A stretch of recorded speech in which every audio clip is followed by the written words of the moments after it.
Hey, want to take a walk on the wild side and experience the bleeding edge of technology? Then get ready, because it doesn't get much more edgy than this. You're in for a wild ride. You're listening to Sovryn Tech with your host, the man in triple black, the golden stallion of the tech world, Brian Sovryn. He's got a huge brain. And now, here's Brian. Oh yes, the wildest ride in anarchy and technology and science and all the good stuff. I am back. That's right, triple black in the saddle, ready to go. There's actually, it was a Cowboy Troy. He had an album. He's like a black country artist. He's a rapper, and he came out with an album called Black in the Saddle. Boy, I thought that's the classiest name I've ever heard. And so, triple black in the saddle, here we are. Anyway, yes, I am back from Texas. You will notice there might be a little bit difference of sound quality. I am on location, more or less, and I'm using the H4n from Zoom. And so we're going to see how this does. Never actually reviewed the H4n. I reviewed the H1n. The lovely and hyper-intelligent Dr. Stephanie Murphy and I did that, a few months back. But this is a little bit of new tech here, the H4n, and we'll see how it does as far as the job goes. But anyway, you're getting a double load this weekend, okay? You've got the regular episode. I know you've been waiting 11 days. Well, no, maybe 13 days. I don't know. You've been waiting a few days to get this.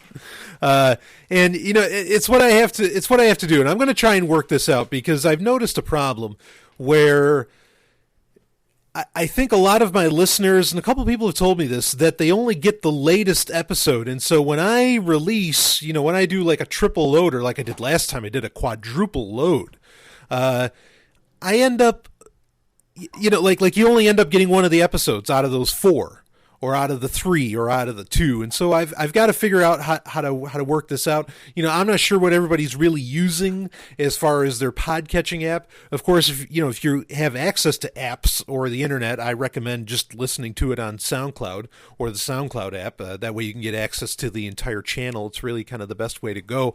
But I guess like maybe Stitcher doesn't give you the whole thing. I'm not entirely certain on all of that, but there's a lot of episodes out there. I know some people have asked, hey, do you have any new episodes out? And, about 10, 11 days ago, I essentially had 4 episodes released all within a couple of days. And that was, meant to hold everybody over. And gotten a lot of great reviews on those. So, but I did notice on a couple of the regular episodes, because they weren't the latest ones, were the normal episodes I did, episode 63 and 64, of course, this is episode 65, I did notice that it didn't have as many. They didn't have as many downloads as the average episode of Sovryn Tech does. So if you miss those, take a look back. They're out there. Grab them, and they were a good time. Even though I had a little bit of a cold, admittedly, while I was recording those, but I still think they turned out fantastic. So anyway, let's get into the rapid fire stories. And yes, don't worry, I do have a Toronto conference coming up, the Toronto Bitcoin Expo 2014, which I am super excited about. This is probably going to be the best Bitcoin conference of the year, I imagine. At least it's shaping up to be that, and I think that's going to end up being true. When I go for that, maybe I can figure out a way where I'll feel confident enough to where I can upload an episode, in a more regular schedule. But for now, up until then, you'll get your regular Saturday releases of these episodes. Anyway, rapid fire stories. Let's do it. This is pretty shocking, and it might be, let me explain what's going to happen here, because I think a lot of people are going to say that essentially Namecoin just became useless, and I don't think it did. The Obama administration is essentially going to stop the U.S. government from overseeing ICANN by the end of the year, and they're going to turn it over to some unnamed global body. ICANN, of course, is essentially the organization that's in charge of the DNS, the domain registry of the internet. And so your ability to get around on the internet, to get to various websites, etc., is very much in control by the U.S. government. Okay, if you didn't already know that, though I'm sure my listeners did. And so ICANN is not going to be, overseen by the U.S. government anymore. They're going to turn it over again to some global body, whatever that may be. A lot of conservative types are concerned it's going to end up going over to the UN. That it's just going to go to a group that might actually be worse than the United States government. I don't know exactly what group could be worse than the United States government. They pretty much take the cake and have for a very long time. But in any case, this is something that Namecoin, with the .bit domain registries that the Namecoin blockchain allows to exist and access. It was designed to fend off the fact that ICANN could, eliminate, entire domains.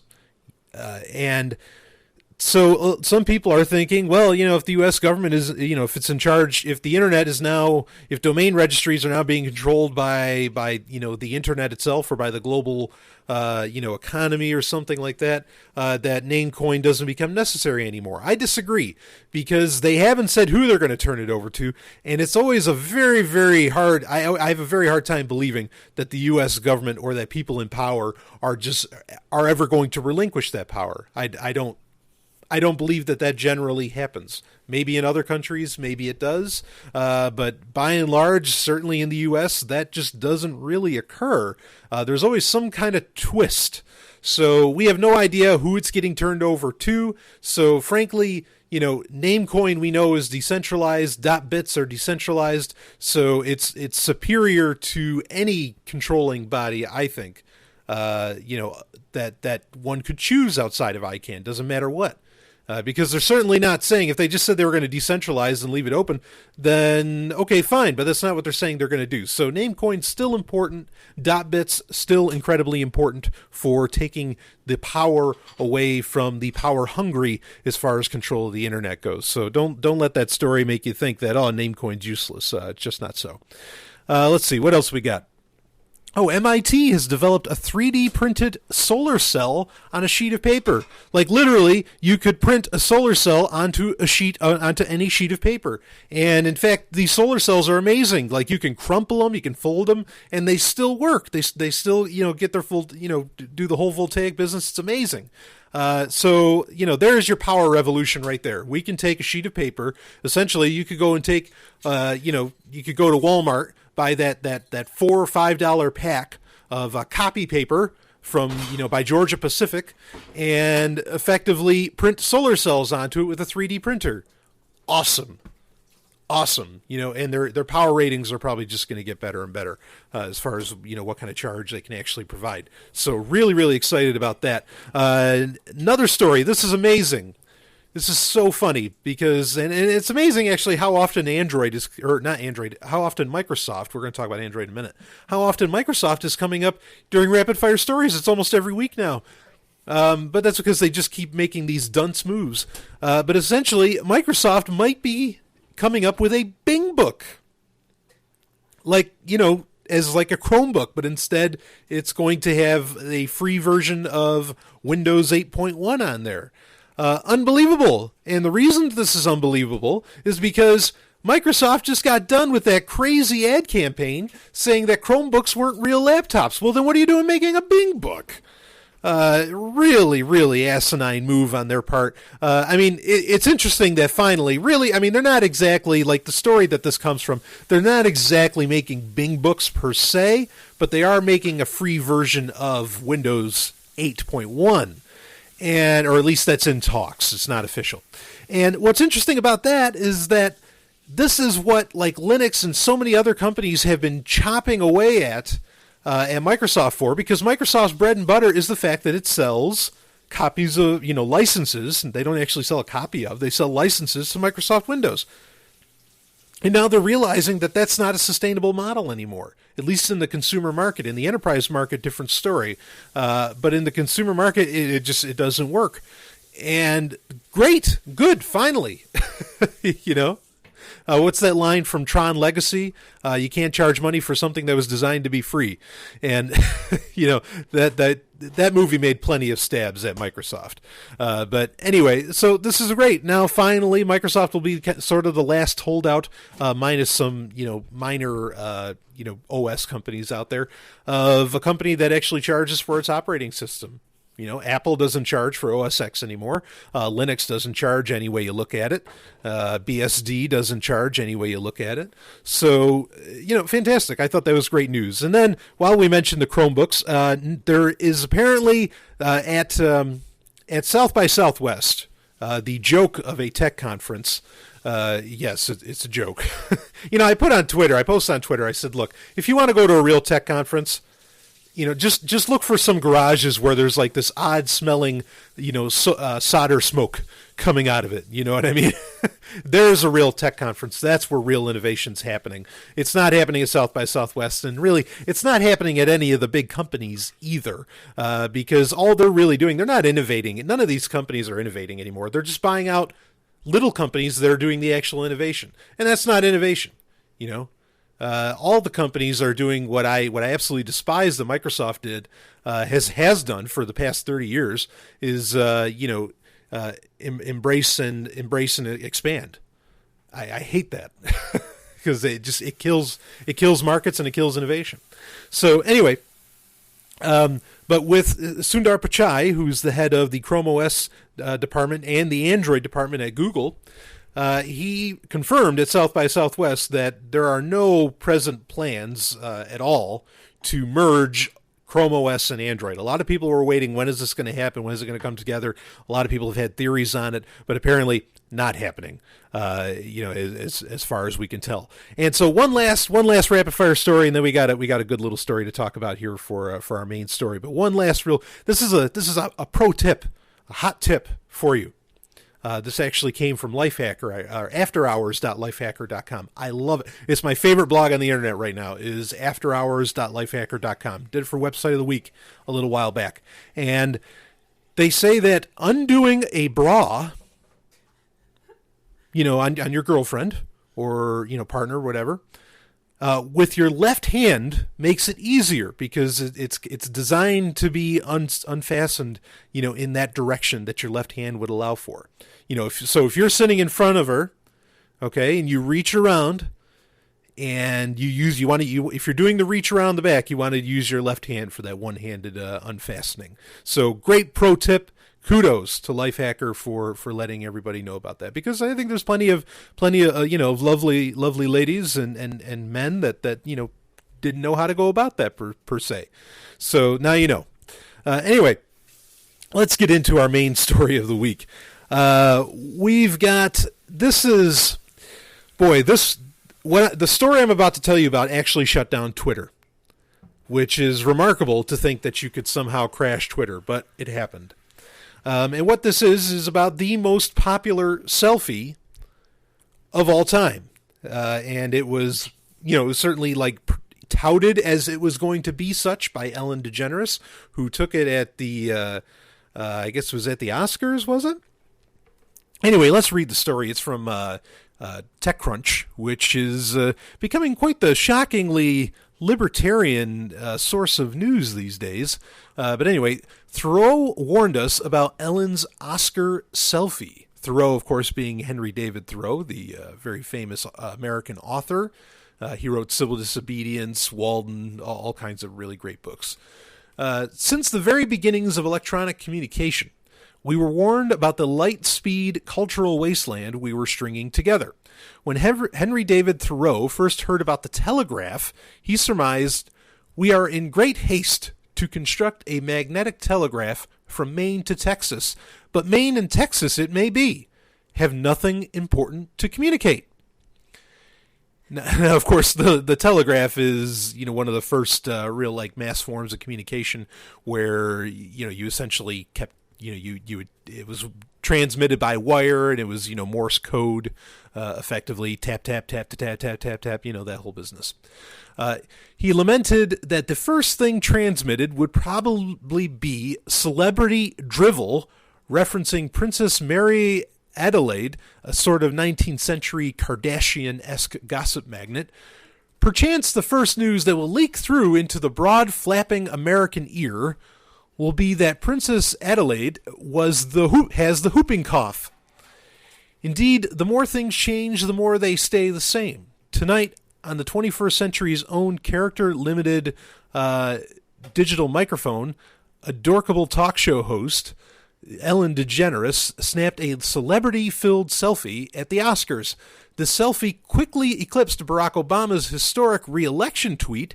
Currently, it's on its way to garnering nearly 3 times as many retweets, a little over 2 million, as Obama's historic 4 more years, which only had 780,000 posts, toppling Obama for the more retweeted update of all time. So now for some math nerdiness. We can't quite say that one Ellen retweet in 2014 is equivalent to one Obama retweet in 2012. Twitter use has been growing, albeit at a pace that's making investors sweat. Here's their growth over the past 2 years, and there's a little chart showing, not an exponential growth at all. So you can go to the show notes, sovereigntech.com, and check that out. But we'll go on. Twitter has approximately 30% more users since Obama's epic hug was posted. On the other hand, a large fraction of Twitter users have always been spectators or bots. Additionally, celebrity love fests are generally bipartisan, so it's a lot less risky to share. Thus, while we don't know exactly how much more popular a gaggle of sexy celebrities are than the most powerful man in the free world, we can confidently say that they're a lot more fun to talk about, mathematically speaking. As I've written about before, technology hasn't had a wonderful impact on the substantiveness of our political conversations. Presidential debates used to be deeply nuanced and many hours long. Then radio and TV came along and bludgeoned substance with a soundbite assault to the death. On the other hand, sometimes entertainment is a tempting fishhook to bring the politically disinterested into the national conversation. BuzzFeed, for instance, is on its way to becoming a media empire, betting that serious politics and mindless celebrity lists can live side by side. Indeed, BuzzFeed editor Ben Smith explained it best when he told me, "I think anybody who's worked in the news business, at least since I think the Second World War, realizes that entertainment is more popular and more widely consumed than politics," he argued. "I think probably more people were talking about Marilyn Monroe than about Dwight Eisenhower on any given day in the 50s, too. I think that's kind of the banal truth." Good word, banal, because really this whole thing is pretty banal, what went down. And of course the tweet, I think everybody's seen this picture, is relatively unavoidable. Even if you're not on Twitter, or even if you don't frequent really any social media, it was just kind of everywhere. And it's a picture with, widescreen shot. I see Bradley Cooper. There's Ellen DeGeneres. I think that might be Meryl Streep. Then there's the woman that doesn't impress me at all from Hunger Games. I feel terrible. Jennifer Lawrence, is it? I think. I feel terrible. I can't remember her name, but like everything she says is just so basic and easily designed to get her ratings that it doesn't mean a whole lot to me. Even though a lot of people get so excited about every little thing that comes out of her mouth. Let's see. The guy from House of Cards is on there. That's humorous. Kevin Spacey, right? Yeah. I've never watched the show, and I have no intention of ever doing so. And let's see, we've got Brad Pitt, Angelina Jolie, and it looks like the guy who believes that there are lizard people who, he was married to Katy Perry. Russell Brand, thank you, the producer, the lovely and hyper-intelligent Dr. Stephanie Murphy just informed me. Russell Brand. Okay, right, the guy that everybody's so hot on about his economic perspectives, but yet he believes in lizards. Let's see, who else? Julia, lizard people.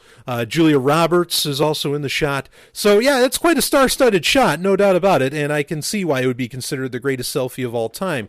But it's amazing, really, that Thoreau, who in a lot of ways, I think, quote-unquote, predicted a lot of things, but this is the point, is he didn't actually predict anything, right? It's just that things haven't changed. Things are the same. And I think this is a great point to bring up, is that, a lot of people, I hear so many people, and a lot of people I respect really even, who make this claim that, oh, the technology's changing us, so everything's changing, everything's going so fast. And I agree, the world is definitely moving faster. Certainly things are going faster. In some ways that's good, in some ways that's bad. Like in Bitcoin, okay, payments are happening faster. Awesome. Money is getting where it needs to go faster and without any bureaucracy. Awesome. Okay, so, there's good and bad. The bad being something like this Selfie that really, that should not be taking down Twitter at all. It shouldn't even matter.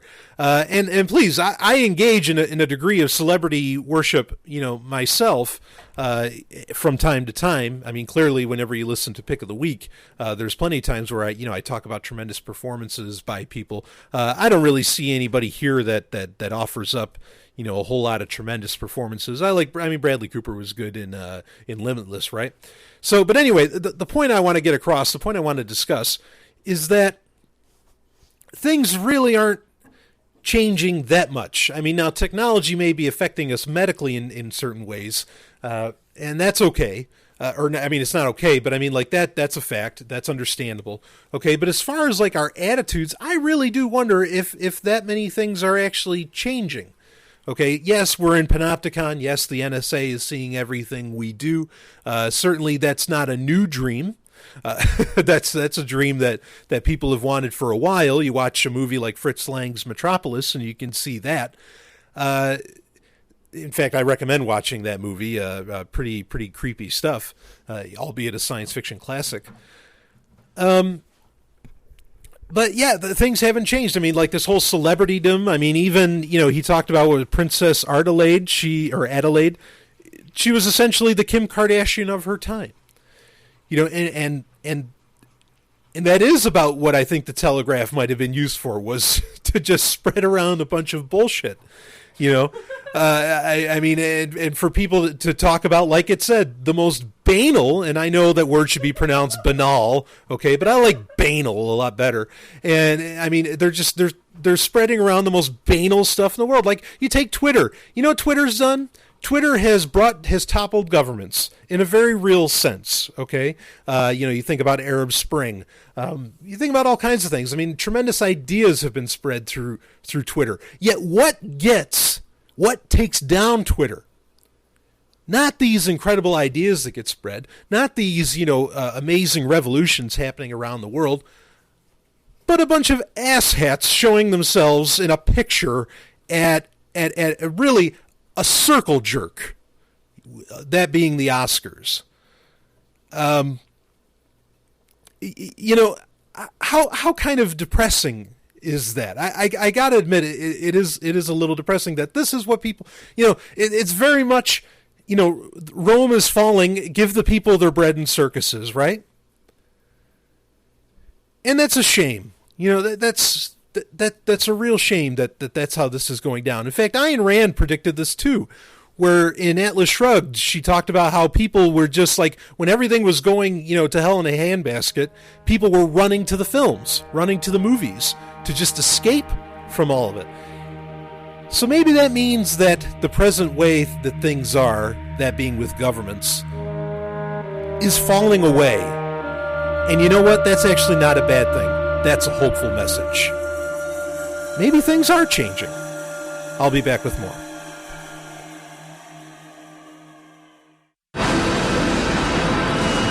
Hey, look! Got an energy spike. Pull back! Launch. Now! Bombing the Narn back to the Stone Age wasn't enough for you? Then we heard it. The sound of something terrible being born. This is madness. Station 3 to Commander Ivanova. Centauri have launched a full-scale assault. Time is coming on! It's our turn now! 2 million tons of spinning metal, all alone in the night. A world where empires rise and fall, where dreams are born and die, where war and hatred are challenged by love and faith. In the third age of mankind, an age plagued by an evil empire that seeks to destroy humanity. It is our last, best hope for peace, for victory, for freedom. It is Babylon 5. Babylon 5 is available for download on your favorite torrent site. See it now to experience the greatest show. in television history, Babylon 5. Tech Roulette. Want to play? Oh, it is time for Tech Roulette, and yes, I want to play. Of course, Tech Roulette is where you can submit stories to me, and I got plenty of them, and I go, eeny, meeny, miny, mo, please keep them coming. Always new stories, to get to. If I don't get to the story that you send me, I do apologize, but, Sovryn Tech is a pretty special thing. It's generally only once a week, and I like to keep it special. Like I said, I've talked about where, I could do Sovryn Tech more, like I could do a couple episodes a week. That becomes a popular format, it seems, for a lot of podcasts. But I haven't really had, I haven't noticed a demand for that, for people to say they want a lot more Sovryn Tech. So until that demand arises, we'll just keep it special at once a week. But before I get into this week's, and this is a pretty disturbing Tech Roulette that we've got, before I get into it, I do want to I want to add a little coda to the last segment about how things haven't really changed. And it's something that kind of struck me, is that really Facebook is no different than the newspaper, and the comments section is no different than the Dear Abby or the editorial segment inside the newspaper where people from around town would write in on, and say how they feel about a story. Things have not changed. They really haven't. The speed at which these things happen, sure, that's changed. And maybe there is, again, some medical effect with a lot of this stuff, with wireless transmissions being all around us, all this business. Maybe that's true. But by and large, human nature, it's pretty much stayed the same. But hopefully the system as we know it, the domination culture as we know it, is something that's falling away. And maybe the insane love for politicians and for celebrities is proof that that time is coming, because it's sort of how it works. It happened that way in Rome, and maybe it's happening here now. But that's not a bad thing. It's not a scary thing, okay? Because we, amazingly, thanks to the internet and many other technologies, we have a system in place ready to take over if that happens, or ready to fill in the gaps that, that politicians provided, or, terribly provided. Anyway, speaking of something within domination culture that really just needs to go away, this Tech Roulette is going to be about prisons. And some genius researchers at Oxford University have, and this story comes from Mail Online, and they've come up with a way, essentially, to make prisoners experience their sentence longer. And I'm going to go ahead and start reading here. Could we condemn criminals to suffer for hundreds of years? Biotechnology could let us extend convicts' lives indefinitely, and that's in quotes. Here's the bullet points. Of course, the Daily Mail is good for the those with attention difficulties. This is the scenario being explored by researchers at Oxford University. They claim life extension tech could mean prisoners serve longer sentences. Philosopher Dr. Rebecca Roach also writes in her blog that a time distortion pill could make people feel like they were in prison longer. Another scenario the group looked at was uploading mind to a digital realm. Running at 1 million times faster than normal would enable the uploaded criminal to serve a 1,000-year sentence in 8.5 hours. Sentencing a criminal to 1,000 years in an artificial hell may one day become a reality. I'm going to read that sentence again. This is the beginning of the story. Sentencing a criminal to 1,000 years in an artificial hell may one day become a reality. At least, that is the claim of scientists at Oxford University who have been exploring controversial technologies that could extend human life. They say billions are being invested in techniques that could mean the cruelest criminals will be kept alive indefinitely in condition befitting their crime. According to the research, prison firms could also develop drugs that make time pass slowly, making an inmate's sentence feel like an eternity. Last year, a team of scientists led by Rebecca Roach began exploring technologies that could keep prisoners in an artificial hell. Some crimes are so bad, they require a really long period of punishment, and a lot of people seem to get out of that punishment by dying. Oh, Oh no, death isn't good enough. We got it. No, you need to experience that hell, buddy. Oh man, wow. What happened in her childhood? That's all I'm going to say on that. Dr. Roach highlights what she describes as the laughably inadequate sentence of 30 years of prison for Magdalena Luczek and Muriez Krysolek, who the pair were convicted of murdering Luczek's 4-year-old son, Daniel, who was beaten, starved, and tortured before his death. I will not take away from the absolute tragedy that is, and the abhorrent action that is, but let's read on. On her practical ethics blog, Dr. Roach notes that Luczek and Krysolek will receive the humane treatment that Daniel never did. They will, for example, be fed and watered, housed in clean cells, allowed access to a toilet and washing facilities, allowed out of their cells for exercise and recreation, she writes. Turning to human engineering as possible solutions, Dr. Roach looks at the idea of lifespan enhancements so that a life sentence in prison could last hundreds of years. Dr. Aubrey de Grey, co-founder of the Anti-Aging SENS Research Foundation, believes that the first person to live to 1,000 years has already been born, she said. The benefits of course, Dr. Aubrey de Grey, actually, please don't confuse him being quoted in this as his work having anything related to this. He does amazing work, has a great book called Ending Aging, I believe. Just a phenomenal,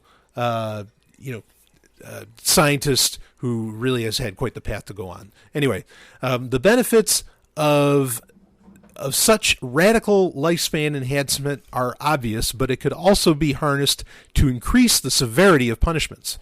As well as extending life, Dr. Roach noted that there are a number of psychoactive drugs that distort people's sense of time. She said that society might not be far off developing a pill that could make someone feel like they were serving a 1,000-year sentence.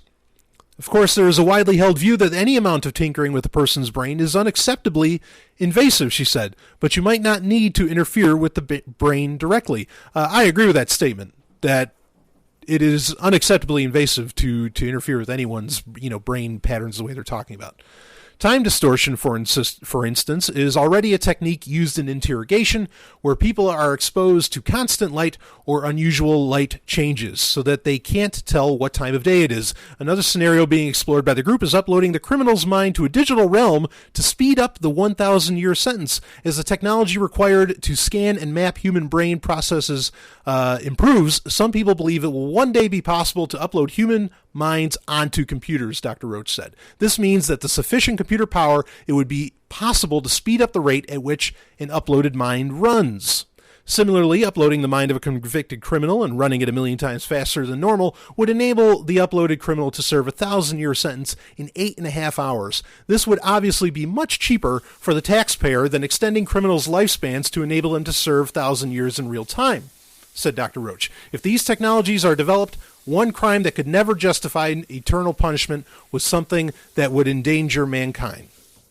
Or one crime that could ever justify eternal imprisonment was something that could endanger mankind. Suppose there was some physics experiment that stood a decent chance of generating a black hole that could destroy the planet and all future generations, said Dr. Roach. If someone deliberately set up an experiment like that, I could see that being the kind of supercrime that would justify an eternal sentence.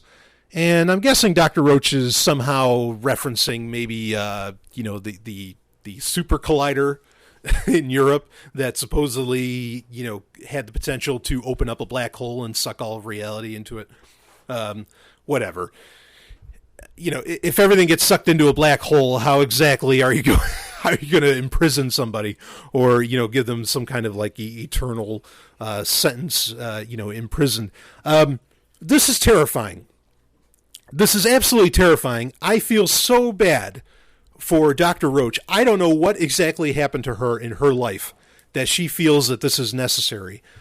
But this is, in my opinion, doing this, researching things for these purposes that she's talking about, is a far greater crime than maybe anyone could possibly commit. I've got a better idea. I think it's in Sweden or maybe it's Switzerland, they're closing down prisons. They're shutting down federal prisons in these countries. How is that happening? What's going on? How is it possible that they can, instead of the prison population growing, they're actually shutting it down? Well, I'll tell you how it's happening. It's because they're working on actual rehabilitation courses. They're studying restorative justice, restitution. Instead of just imprisoning people, they're decriminalizing things. Imagine that. How insulting is it to every other country in the world, the United States in particular, that there's countries where prisons are having to be shut down because there's nobody to put in them? In these countries, take your pictures, get your video cameras out there, use your quantum hand or, your prism technology to look at all the cameras inside these countries, and holy shit, people aren't offing each other in record numbers, but they're shutting down prisons. This is so disturbing.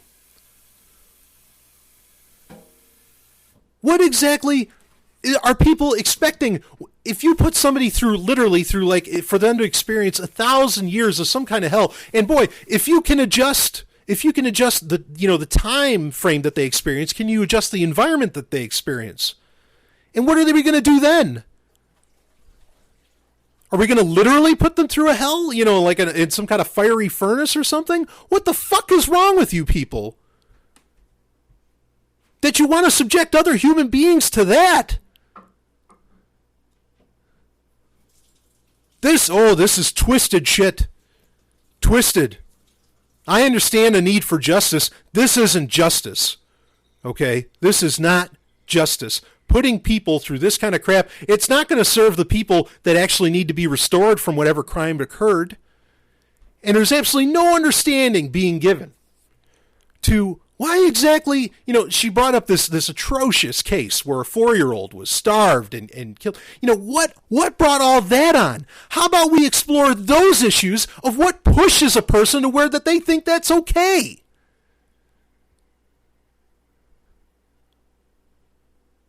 Creating longer prison sentences, creating more terrifying prison environments, all this stuff, that's not going to solve any of this. Because if we're not committing crimes because we're scared to death that we're going to get subjected to 1,000 years of prison, we're a fucked up species that needs to go away.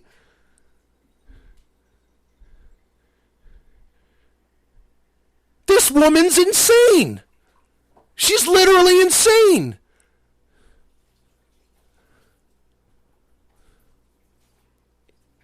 Nobody contemplates that.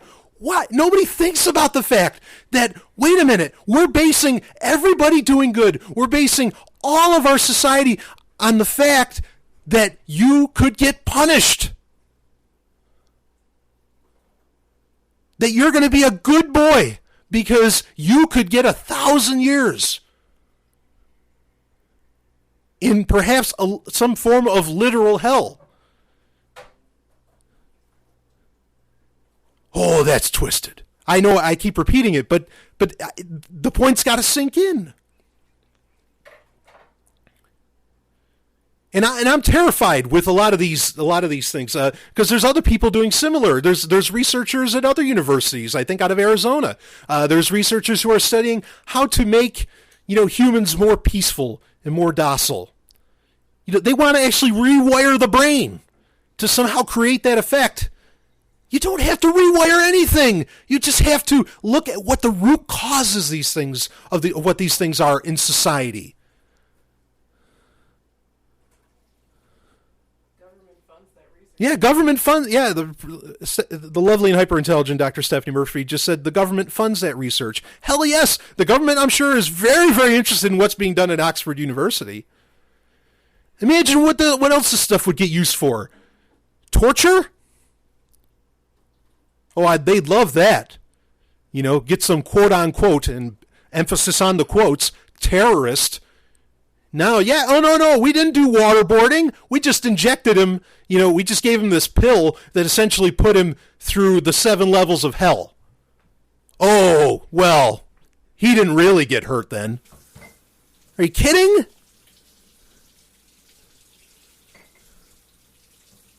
Ooh. Terrifying. You know, I'm all for the technology of uploading our brains, you know, so that we can have some degree of immortality, things like that. That intrigues me. Okay, but this toying with the brain to somehow get the desired results, not from individuals, but from a populace or from a government, you know, through some kind of, you know, backwards democratic process. No, that is absolutely frightening to me. Okay. You know, I'll share a quick story. You know, speaking of raising kids, I raised 3 kids myself. They were not biologically mine, but I raised 3 children from very young, you know, into pretty much adulthood, or at least, you know, teenage years. And you know what? I was a terrible, absolutely terrible parent. And in fact, I spanked those children at times. And I accept full responsibility for when they react violently to a situation, that I taught them that's my doing. And we need to consider that maybe instead of looking for pills to solve all of our problems, maybe we need to take a good long look at ourselves and how we raise children, how we interact with our friends, and how we treat other human beings, by and large, you know, what we consider acceptable in ways to interact with other human beings. Maybe that's what needs to be looked at. Maybe that's what needs to be researched. Because maybe then one day, no one will ever see violence as acceptable, and the idea of prison, the idea of punishment, will go the way of the dodo. It'll be just as extinct and archaic and as antiquated as government has proved itself to be, as things like marriage, I think, are. All these crazy institutions that have been around, that have been with us since the Neolithic, okay, they can all just fade away if we just look at ourselves and stop trying to fix everything, because we're not broken, okay? We just got to take a look at ourselves. We don't need pills to solve every goddamn problem we have. And we certainly don't need pills to inflict more punishment on someone who might just need understanding. You know, real quick, I'm just going to make one last comment real quick. You know, most crimes, even the most violent crimes, they only occur once. They're crimes of passion. And the person would never do it again 99.999% of the time. And you're going to give them 1,000 years? Oh, I don't even want Hitler to go through that.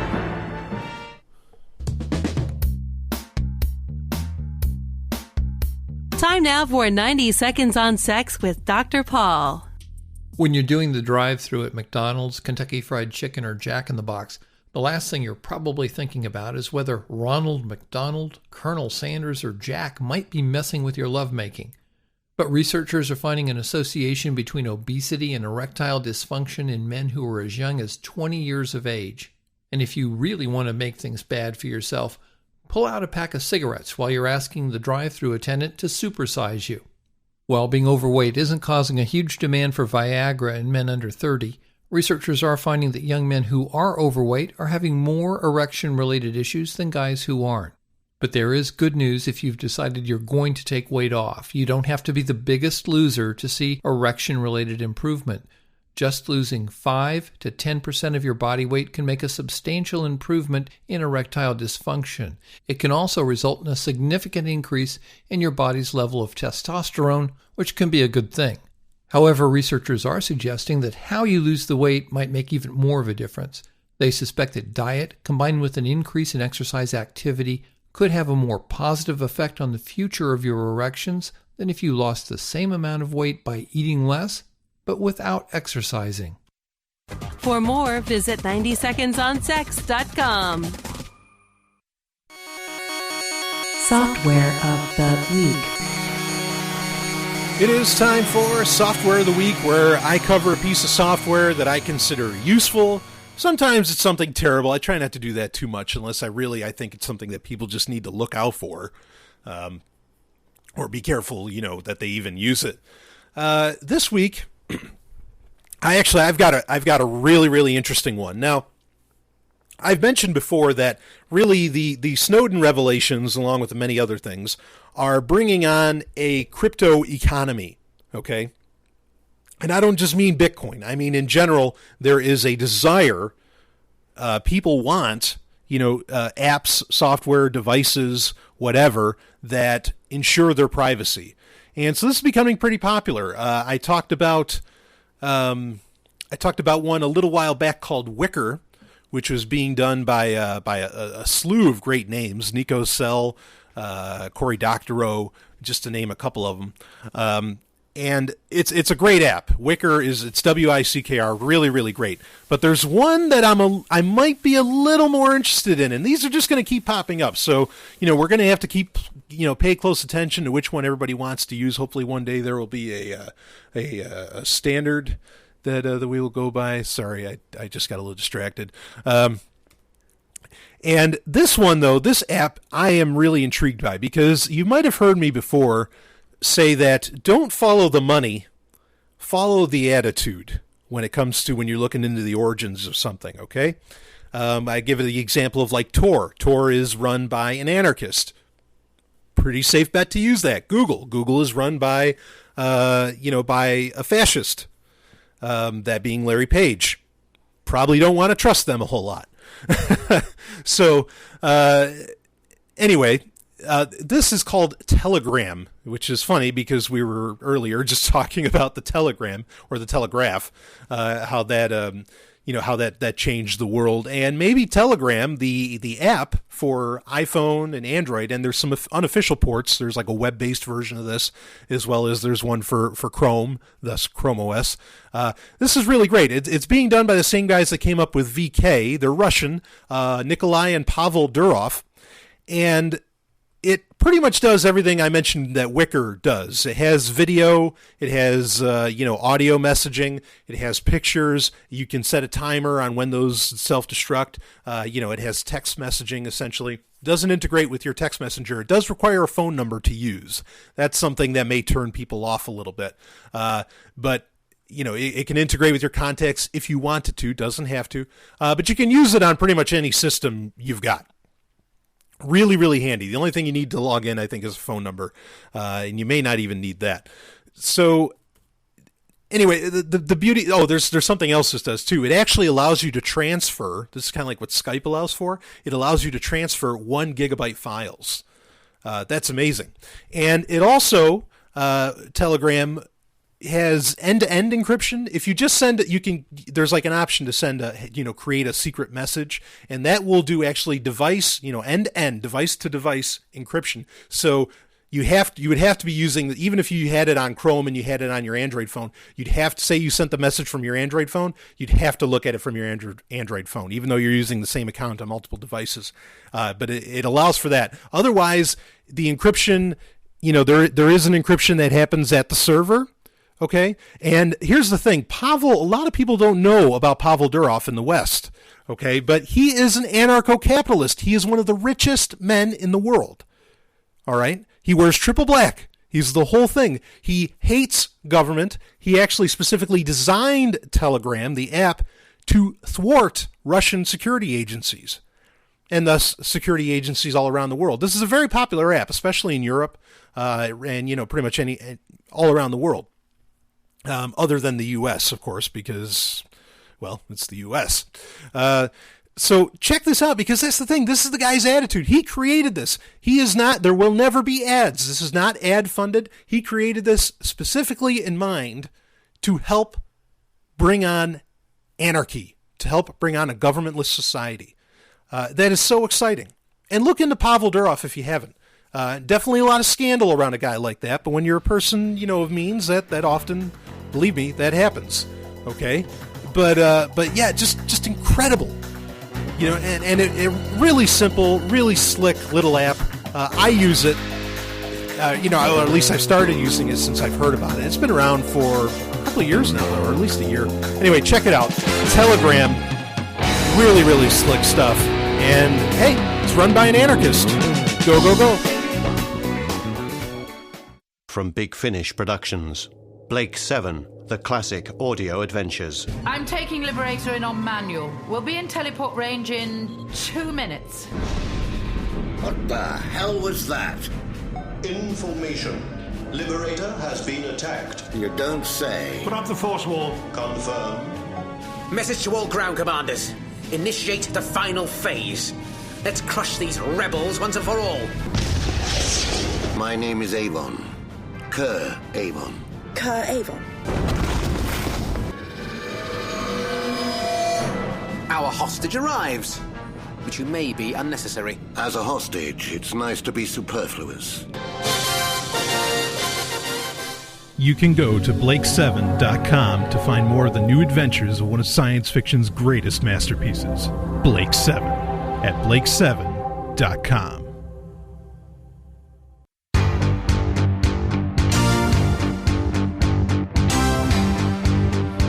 It is time for listener emails, where I cover the emails that get sent in to me through the various sources available. SovrynTech@riseup.net. That is, of course, the email address. You can DM me on Twitter or ask me a question on Twitter. You can even get it if you happen to be a Facebook friend. You can get in touch with me that way. You know, take your pick. I did post my link on SovrynTech.com. I did post a link to Google Plus again. I post very, very few things on Google Plus. I post every bit of audio work that I do. In fact, wow, like I was looking at Google Plus the other day, and it's just, holy shit, how much audio work am I doing in a week now? Because it's not my primary job. I mean, my primary job, of course, I'm an ad exec for Free Talk Live. But anyway, that's usually what I post on Google Plus. Though I will post I did post something special the other day, actually, full circle. We talked earlier about the greatest selfie of all time with Ellen DeGeneres and that group of clowns. And I posted an animated GIF of that, where it's them taking the picture, and then for a minute it flickers to show like alien faces underneath them from They Live, the Roddy Piper movie. That's just an absolute the John Carpenter classic, really great movie if you've never seen it. Has a lot to say about society. But anyway, so you can get in touch with me that way too if you really want to. And I got a lot of questions about. A lot of people ask me, hey, what do you think about the whole Facebook thing where essentially the NSA is impersonating Facebook? I address that. Speaking of the other audio work I do a show now with the lovely and hyper-intelligent Dr. Stephanie Murphy. I do Sex and Science Hour, and it's on the Let's Talk Bitcoin network. You can go to the Let's Talk Bitcoin SoundCloud page, and you can find it there. It's a show that's a lot of fun, gotten a lot of great response from it. I'm really, really happy. It gets way more downloads than Sovryn Tech could ever dream of having, which is kind of odd to me, actually. Real quick, I'll say this. It's kind of odd to me because, like, I feel to be on the Let's Talk Bitcoin network, we kind of keep it, we don't go too in depth. The stories are covered pretty fast, and we don't go a whole lot of depth, a whole lot of revolutionary thought, or evolutionary thought. As for Sovryn Tech, I like to think there's just, original thought just oozing out of it every week. I like to think that, if that's not true, please don't hesitate to let me know. And so like, like there's a part of me that's almost insulted. It's like, wait a minute. Why does this get 5,000 downloads? Why does Sex and Science Hour get 5,000 downloads a week and I only get 1,000, a little over 1,000? But whatever, I'm glad it's getting out there. In fact, last episode we did a great kind of introduction. We got an email from somebody in Europe, and we did a great introduction into really the ideas of anarchism, and it ended up, I thought, being really succinct and nice. So give that a listen if you haven't. But anyway, also in that episode, I addressed a couple of the listener emails that I've gotten, as in with Facebook, what's the deal with Facebook getting impersonated by the NSA? Well, interestingly enough, you can listen to that show to get my answer to that, but I will add in that I was amazed that Mark Zuckerberg instantly called President Obama and pretty much said, "What are you doing? What exactly is going on here? Why are you impersonating my network and giving all of my users malware and all that?" Which is the exact thing, if you remember quite a few episodes back of Sovryn Tech, that I said Google should have done. Google, when Google found out that the NSA had hard sliced into their servers, Larry Page should have hopped on a plane, went to Washington, or at least got on the phone and said, "Hey, Obama, what the fuck is wrong with you? What are you doing? We're not hurting anybody here. Why are you doing this to us?" And he didn't. He just let it slide. As to where, Zuck, amazingly, little Jewish boy, he went, he did some yelling. Did it do any good? No. And is it humorous that Facebook is caring about privacy? Yes, it's ridiculous. Okay, but at least there was a CEO that kind of did something about it. So anyway, of course, what is the answer to Facebook is, frankly, just stop using it. That's the only answer to that entire problem, is to just stop using it. Anyway, another question I got about was about Dorian. Was it Dorian Satoshi Nakamoto? Who is he the real Satoshi Nakamoto? Already addressed that in the Sex and Science Hour. Did a great job of addressing it. So you can listen to that to find out my answers to that. So the listener email of the week, the actual listener email this week, is a great question because. And I've recently learned a lot of people are listening to Sovryn Tech now. They've heard about me through Free Talk Live. Of course, I co-host Sunday nights on Free Talk Live. And I've heard, okay, when Mark Edge goes away, he goes to Florida a lot, or he takes other trips. Maybe he has to go to some conference or something. It leaves Stephanie and I in charge of the Sunday night show. And what I did is, I'm kind of a marketing guy. That's why I do it, that's why I'm an ad exec, but I'm kind of a marketing guy. And so I started calling it, when Mark is away, I started calling the Free Talk Live, the Sunday night one, I started calling it the Anarchist Edition of Free Talk Live, because Mark and Ian don't like the word anarchist. Stephanie and I love the word, or at least it's applicable. And so, I just started calling it that, just to kind of give it a bit of an edge, and make it a little special. And everybody seems to really, really like it. And a lot of people have told me, yeah, I found Sovryn Tech through Free Talk Live, and I'm so glad. That's awesome. Welcome to a lot of new listeners. I know I've gotten a lot of recent emails from you in the past month saying that you're new listeners. Thank you for being here.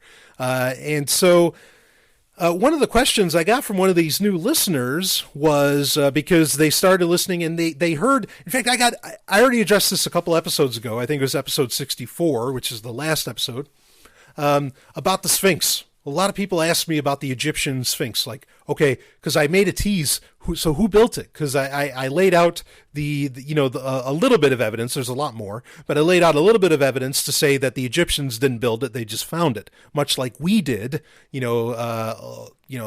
Decades, hundreds of years back when we refound it, it was buried a bunch of rubble. Well, that's how the Egyptians found it too. They didn't actually build it. And so I've already addressed that. So, you can go back in the Sovryn Tech catalog to find out where I talked about that if you want an answer to that. So he asked about that. But then he asked, hey, what are good resources for alternative scientific thought? And it's a great question because I bring up a lot of science stuff in this show. Again, it's Sovryn Tech is a show about science and technology and how it can set you free. And I have a lot of, they're not unique. They're not, I think the word may be rare. I have a lot of rare scientific perspectives on things. I am an atheist. Okay. But I do have a lot of, I've mentioned before on this show, I don't think the Big Bang is the origin of the universe. I don't think it was God either, but I don't think the Big Bang was the origin of the universe. I suppose if you want to know what I do think the origin of the universe is, you'll have to send me an email. But I do have, I have a pretty good, as far as, physics goes and some other areas. I've got a pretty good scientific, database in my head. And so, I like to discuss these things as often as I can. And so he asked, where do you find like alternative scientific sources, of information, like say maybe, a website or a book or something that would talk about, say, alternatives to the Big Bang. And I, the annoying thing is I don't really know. There used to be a magazine called Omni. And you can find this. There's torrents out there. There's torrent files where you can actually download like every issue of Omni ever. There was a website of the week I did a while back where it talked about an Omni reboot, where with Omni, it was a magazine. It existed for a while. A very formative magazine for me reading it as a kid. I always borrowed a copy of my dad's. And it went ahead and it theorized, it made sure it separated speculation from fact, but it theorized a lot of the more wild ideas that no other scientific venue, especially in the 70s, 80s, and 90s, would take seriously or would even give a microphone to, essentially. So that's a good place to start. But really, to get into alternative science, you want to start reading the things that are crazy, that most people laugh off. Okay. You want to start reading. Okay. Like I say all the time, I don't believe aliens have ever come into our solar system. I don't believe aliens have anything to do with our growth on planet Earth. Okay. I do not believe in the ancient astronaut theory. But that said, ancient astronaut theorists have a lot of great information to share. They have done a lot of great research that other people completely ignore because they accept the standard, the standard lines. They accept the party lines. And so reading their books, in my opinion, is a great way to get started in critical thinking about scientific matters. Okay? Zecharia Sitchin. His work is tremendous, and there's still big questions that he answered that a lot of people can't figure out how did he answer it before mainstream science did. For example, like the fact that Neptune is blue. Let's see, what are some other good ones? The idea of the gold flake theory, to save the atmosphere. He claims to have gotten this all from ancient Sumerian texts. It's very interesting. And because later on they became scientific fact. Cass Sunstein talked about, okay, well, one way we can stop climate change is by tossing up gold flakes. And which is crazy because in the 60s, that's what Sitchin was saying the Anunnaki wanted to do. Okay. So getting into a lot of these alternative scientific theories is just being willing to read some of the crazier shit that's out there. You can read Phil Coppin's work. You could read David Hatcher Childress's work. His work is amazing, albeit he's lost a lot of credibility because of the Ancient Aliens show, where he just, I don't know, they just put him on there to say some kind of crazy line and hopefully give it some credibility. But he does, this is a guy that's literally traveled the world, and he raises some really, really great questions. And that's where science starts. Science starts with questions. It should not start. And this is a problem, in my opinion, in modern scientific thought. Science should not start with a theory. Science should start with a question. Okay? And then, you work out, okay, well, what are the possible answers to this question? And that's where theories come in. Okay? But it should start with that question. But a lot of science today starts from, this is my worldview, I need to prove it. It does not start with a question. Very, very problematic. So it's a good idea to start reading the works of people that ask those questions or that ask any questions. It's okay. I know there's a lot of people who say, oh, the phrase question everything, that's a problem because we don't want people to think, oh, well, gravity doesn't exist. I'm going to question gravity and all that stuff. No, go ahead and question gravity. Just when you fall on your face, you got your answer. Okay, it's all right. A lot of the basics will get answered very quickly. So I do agree with the statement of question everything. I know there's people who have problems with that. I don't have a problem with that. But again, like I said, the basics will get answered to you very, very fast.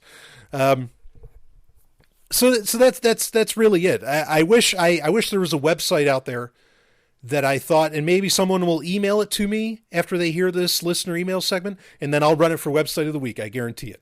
If I think it looks like a really legit source of alternative scientific thought.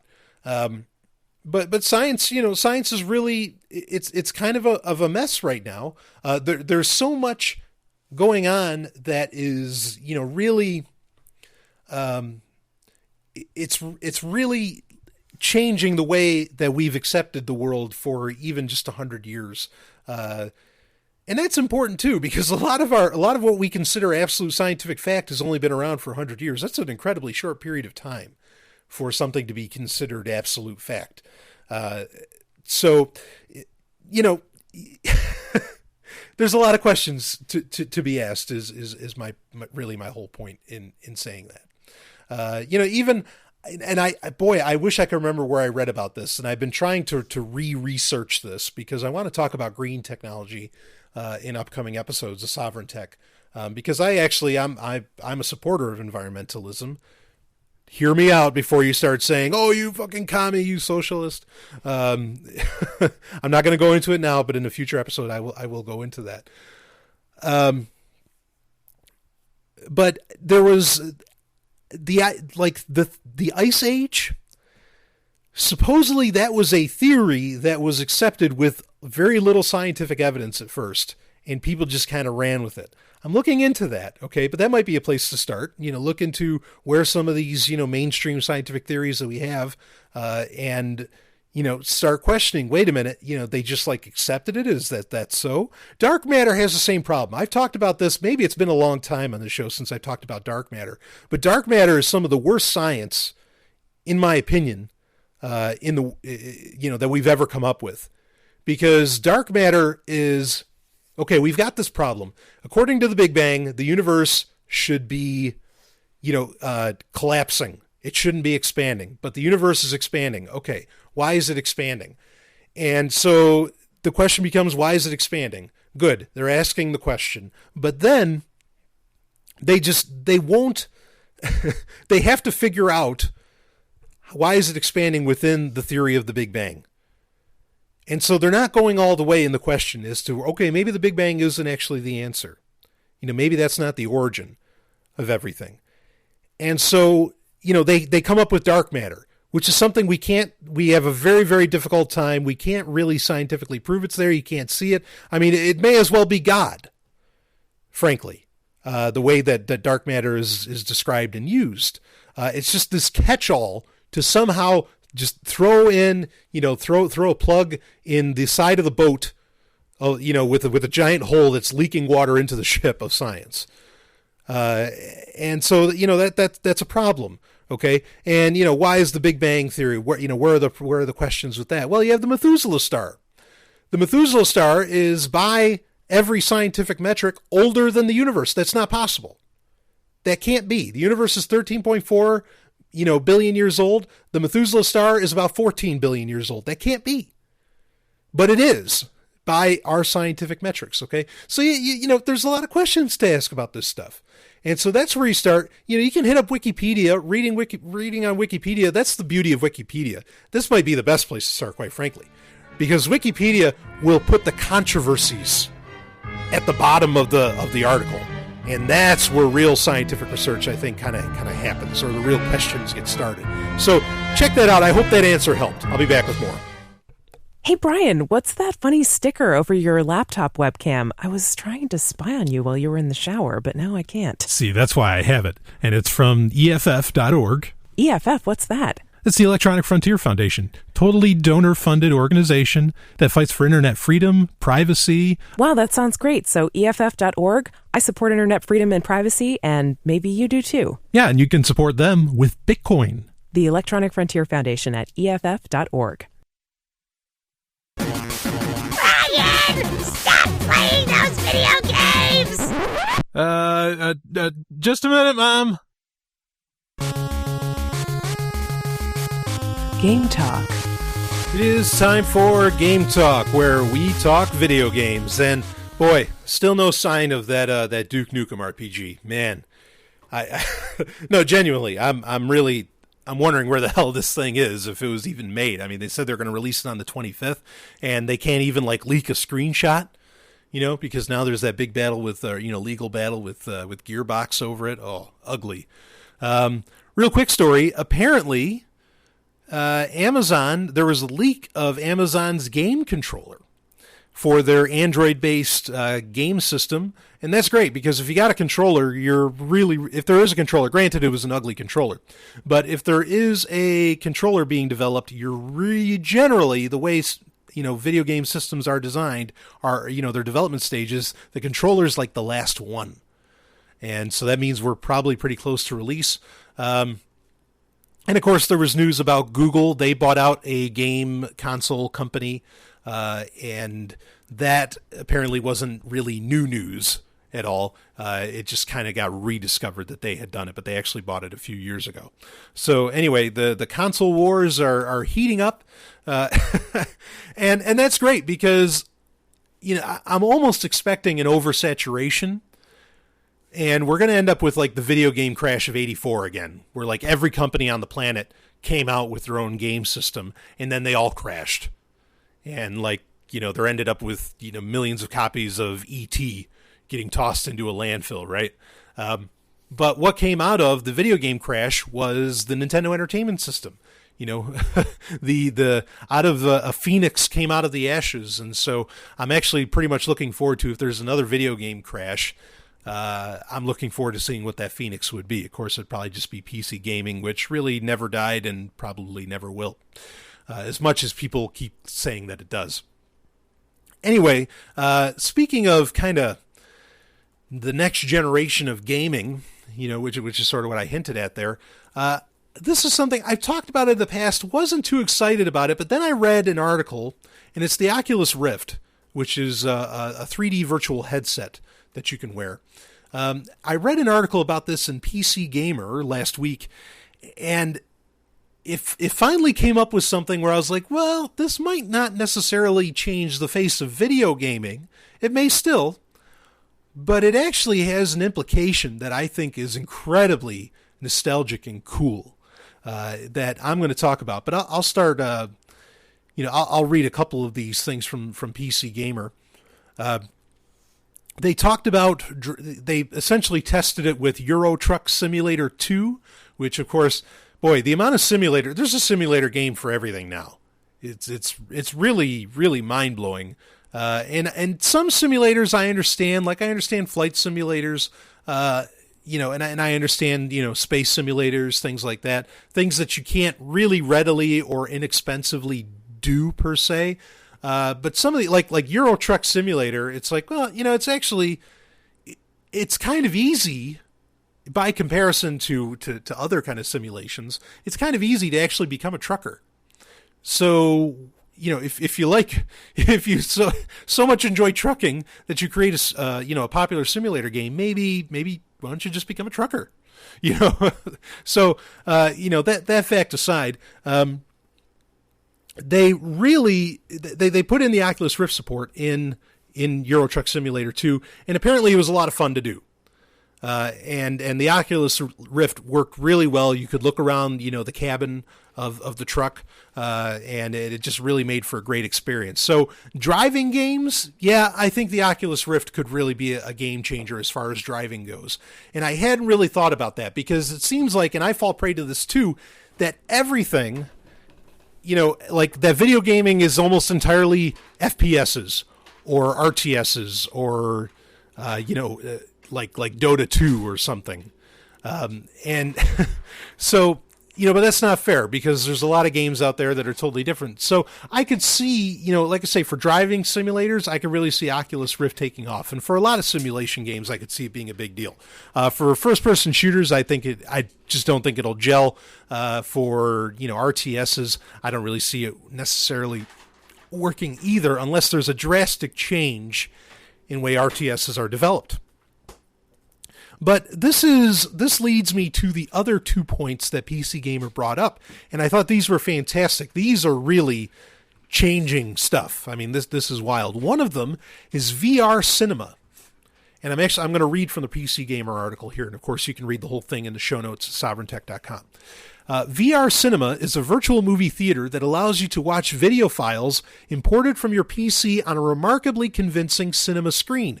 I watched a 1080p Blu-ray of the first Star Wars film, and it's one of the most impressive Rift experiences I've had so far.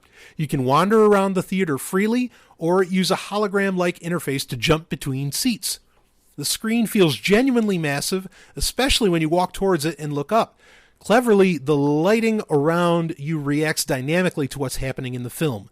If a scene is dark, the theater will be plunged into blackness, but if there's a brighter moment, like an explosion, it will light up with the same color as the image on the screen. You can even see a projector on the back wall if you look behind you. It's like having your own personal 500-inch TV, and you don't have to worry about idiots talking through the film. This is the kind of thing that will give Oculus Rift mainstream appeal beyond games. The idea of watching old or obscure films on the big screen that you'd otherwise never get the chance to is a powerful one, especially for cinephiles. Even with our development kit, which is a much lower resolution than the commercial Rift will be, it works incredibly well. I tried a few other films, Blade Runner, Children of Men, The Shining, and noticed that after 30 or 40 minutes of watching them, when I was sufficiently lost in the story, I completely forgot that I was looking at a virtual screen. It was like I'd fooled my brain into thinking I was actually at the cinema, which is a very strange feeling. The only problem is comfort. I have a hard time sitting through a film with 3D glasses on, never mind a plastic box strapped to my head. But get over that, and this is one of the Rift's most tantalizing showcases, and oh hell yes, this is it.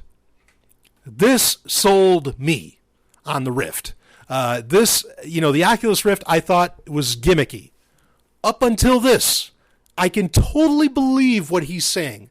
I can totally understand that you can get yourself to where, you can kind of fool your brain just enough to where you can almost accept it, where your brain just kind of gets lost in the moment and you think you're there. And man, what I would give to watch like the original Tron, on the big screen, and I'll take the fake experience. That's okay. When me growing up, kind of a funny thing, little personal side story. I used to go to the theater all the time. Okay. And I actually ended up a lot, even in my later teens and in my 20s, I ended up going to the theater alone. Because when I'd go with a girl, she'd want to fool around. And I know it's hard to believe that the Golden Stallion didn't want to get a blowjob during a movie, but I didn't. I wanted to watch the movie. There's a time for that. Like if it's the second or third time I'm seeing a film or something, okay, yeah, let's have some fun during the movie. But when I'm catching it for that first time, I'm there for the escapism and the experience. Okay, and so there's a lot of times, a lot of movies that I've gone and seen completely alone because I want that immersive experience, and the Oculus Rift just sold me on it. And this may be far bigger, far more important than the video game aspect. In fact, if I was Oculus, I would sell the shit out of this fact. I would market this to the ends of the earth because there are people, I forget what the pricing point or what the price point for the Oculus Rift is going to be. But I'm not kidding. I'd pay a few thousand for this experience. To do that with every movie? Oh, God. Oh, you're going to create a market you can't believe. If I was Netflix, I would want to partner with Oculus Rift in a heartbeat. Or Amazon, with Amazon Prime, I want to partner with Oculus. I want this experience. I would want to close garden this experience as a businessman, as soon as I could. This is life-changing, in my opinion. And the detail that they laid out is just remarkable. That when there'd be an explosion, the walls in the cinema would even light up with it. And you get a good enough, you get a retina resolution on that. Oh man, we're in for an experience. Movies are going to get experienced again the way they were meant to be experienced. And it's true, because movies are so different from television. Television knows, or at least it used to know. Now, today, it's different. Now, they make television experiences as big as movie experiences because the platform's kind of the same. But television, it used to be different. You knew that movies were being made to be experienced on a gigantic 500-inch screen. Okay? As to where TV knew it was going to be on TV. And so there was a lack of attention to detail. Because, they knew the format they were going to be on. Now that's changed because now everybody has a 60-inch television in their house. And so, the television medium is as big as the movie medium, but that wasn't always true. And so anyway, so movies were designed with so much attention to detail, with so much making the cinema experience just that, a singular experience that you can only get in the cinema. To be able to relive that for an incredibly inexpensive price will smoke Sony, will smoke LG, will smoke all these companies. This is genius. I can't say it enough. This is huge. Now, there's one last bit. I'll cover a little bit of it. This one I'm not necessarily so intrigued with, but it does have some interesting prospects. And that is reliving virtual memories. I'll read a little bit here. One of the most surprising effects of using the Rift for extended periods of time is having distinct three-dimensional memories of places that don't exist. When I think of that movie theater from VR cinema, I don't think of it as somewhere I viewed passively on a screen. I remember it as a place. I recall its dimensions and its lighting. There's something unnatural about remembering things that didn't happen so vividly and tangibly, which makes me think of how replicants in Ridley Scott's tech-noir masterpiece Blade Runner were implanted with fake memories to make them believe they're human. Rift does things to the brain that it wasn't built for, and it'll be interesting to see what other sensations and effects emerge from prolonged use. Let's hope it's not slowly melting my brain. If I start ranting about hearing voices and tasting colors in this column, please alert the authorities. Jerry's Place is a Rift demo that lets you explore Jerry Seinfeld's apartment as featured in the hit 90s sitcom Seinfeld. And he goes on. You should read this. It's an amazing article, and the implications of what Rift can do far beyond video gaming. This is life-changing technology. Tonight, Knight Rider crashes into your living room. I don't believe this. Well, you'd better believe it. A lone crusader for justice drives this crime crasher. The world's most fantastic car. And together they can do just about anything. After all, we're only human. Don't press your luck. And now, buckle up for action with the fastest show on television, Knight Rider. See Knight Rider online today. And now back to Sovryn Tech. Wow! Oh. It's a website of the week. It is time for Website of the Week, where I cover websites that I find, interesting, useful. Sometimes, speaking of nostalgia, I did in the last quadruple load that I think some people might have missed episodes from. I think I talked about the Radio Shack catalog. Someone found the website where the like every Radio Shack catalog ever made, you could go and read it. Or there was the Internet Archive has every issue of Starlog magazine available on the internet. That is positively amazing. So I got a pretty awesome website this week, and actually, it's almost an antithesis maybe to what I talked about during listener email, because this is a website that does a great job of covering more mainstream science, technology, even medicine, things like that. It's really a portal for all these things, and it's called ScienceX.com. It's a really, really great website. I don't want to say it's necessarily peer-reviewed, but this is about as extensive, a coverage, as comprehensive a coverage of, science and technology and medical news that you can really get on the internet. It's pretty awesome. In fact, I'm going to do a double header for you. This site's actually so popular. We talked a little bit about paying attention to like ancient astronauts, theorists, what they do. They actually have a website called AncientX, which is kind of like, they're trying to be the ScienceX for ancient astronaut theory. So if you want to look into that too, they're both of those. So I guess I'm doing a double website of the week. I'll put both of them in the show notes. But ScienceX, I'm not going to talk anymore about AncientX because a lot of the stuff on there, it really is like woo-woo. But ScienceX is not woo-woo at all. It has really great articles, great info. I didn't hear about it. Someone on Google Plus actually pointed out to me. I didn't know it existed before, but apparently it's been around for quite some time. But someone pointed it out to me. They thought that I had been going to it regularly, and I don't. I mean, like the bulk of where I actually get a lot of the stories for the show, I generally get from things from Gawker Media.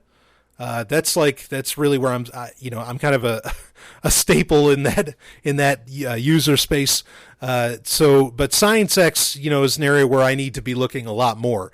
So it's a great website. I just recently started looking into it, and just phenomenal stories, really, really up to date stuff. And they do a good job of checking everything out. As to where, admittedly, like Gawker Media, they might jump the gun, a little bit on reporting something. ScienceX generally does not do that. So, and there's a series of sites. It's actually kind of similar to Gawker Media, where there's a series of sites within it. There's phys.org, Medical Express, Tech Explorer, and all three of them are great websites. So check out ScienceX if you're looking to get like a really good kind of a more mainstream look at things. And keep abreast of stuff. And of course, like I mentioned, you can look into AncientX too. That's certainly not going to be mainstream, but you might not get as many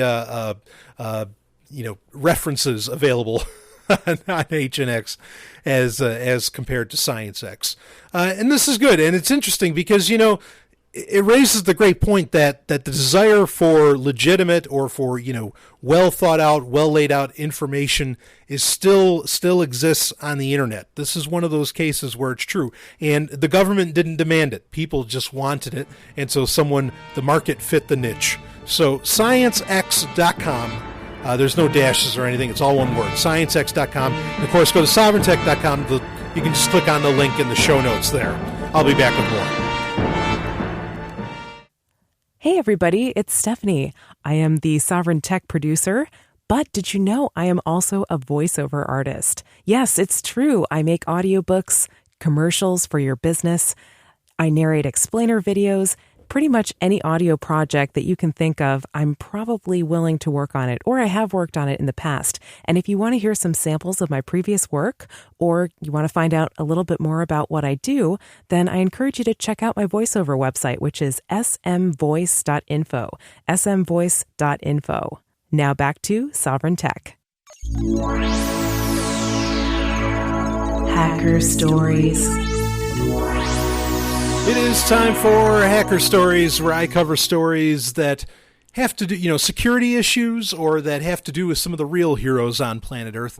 And yes, Mr. Bill Gates, hackers are heroes, and Edward Snowden is a hero. Bill Gates recently, I think it was at South by Southwest, he made the claim, or at some Microsoft convention, whatever, he made the claim that Edward Snowden broke the law, and so he's not a hero. Okay, I don't even think I have to go any further with that. So, speaking of lawbreakers or lawmakers, perhaps, we have a terribly, this is just a really, really disturbing story. I'm in awe. I can't believe this happened. I have so much empathy. I feel so terrible for the people that this story I'm about to talk about happened to. And the story is from Al Jazeera, which is one of my favorite, if not my favorite, news source in the world. Really, I love Al Jazeera.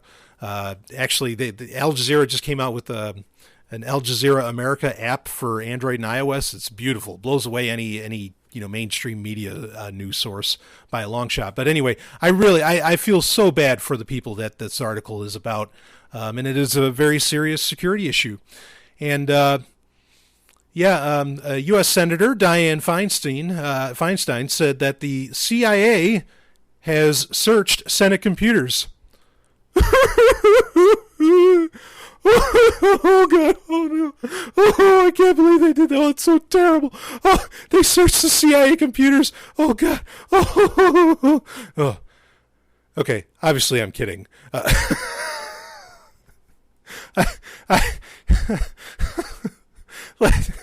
Let's read this story. a senior U.S. senator has accused the CIA of criminal activity in improperly searching a computer network set up for lawmakers investigating allegations of torture. Democrat Dianne Feinstein, an extraordinary speech on the Senate floor on Tuesday, publicly aired an intense but formerly quiet dispute between Congress and the spy agency. The criticism by Feinstein is particularly biting because she has been one of the main defenders of intelligence agencies at a time when they have been sharply criticized at home and abroad following revelations about mass surveillance programs. CIA Director John Brennan, asked about Feinstein's accusations, said the agency was not trying to stop the committee's report and that it had not hacked into Senate computers, the Associated Press reported. He said the appropriate authorities would look at the matter further, and I defer to them to determine whether or not there was any violation of law or principle. All right, I can read the rest of this. But, does anyone else see how ridiculous this is? In particular, Dianne Feinstein totally was like, no, the NSA has to search, the average American's computer. We have to do this. We have to do this. But, oh, no, you turn that, you point that gun at the Senate, at the U.S. Senate, and oh, boy, no, you can't do that. You can't do that. What? The egregious double standard here. I mean, it's disgusting. It's so disgusting. You can spy on the subjects, but don't look at the lords.